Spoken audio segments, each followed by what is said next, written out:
है। तो सबसे पहले जैसे फंडामेंटल की बात करते हैं तो यहाँ पे सबसे पहले क्या बात करते हैं, कला का अर्थ।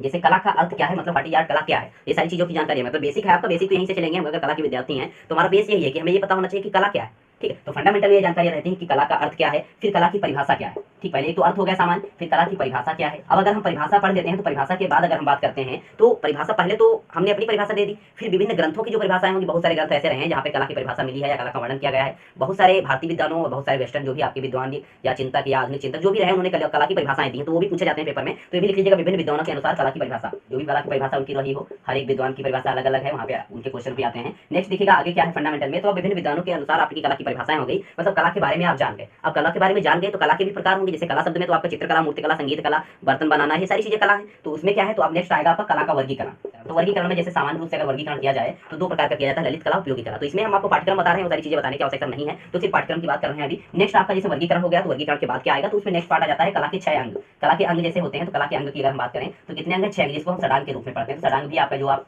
रूप भेद प्रमाण भाव लावण्य योजना सादृश्य वर्णिका, जिस षडगतम पढ़ते हैं आप, वही उसी की बात हो रही है, रूप भेद प्रमाण भाव लावण्य योजना सादृश्य वर्णिका। तो उसका वर्णन जो होता है षडांग के नाम से होता है। नेक्स्ट क्या होता है, तब आपके होते हैं कला के तत्व।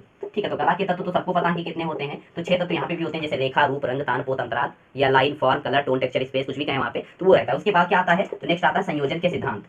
ठीक है, तो संयोजन के सिद्धांत भी 6 माने जाते हैं, कहीं कहीं पे 7 आ जाते हैं, लेकिन मुख्य 6 ही रहेंगे। उसके बाद नेक्स्ट आपका जो आता है फंडामेंटल के अंतर्गत माध्यम एवं सामग्रियां, मतलब कला में कौन कौन से माध्यम प्रयोग किए जाते हैं, क्या तकनीकियां हैं, क्या उसमें सामग्री प्रयोग की जाती है, तो आप जो इतना वर्णन करेंगे, ठीक है, तो ये आपका फंडामेंटल के अंतर्गत आ जाएगा। मतलब आपका ये बेस है, फर्स्ट पार्ट जो फंडामेंटल पढ़ते हैं सिलेबस में, ये हमें मिलता है।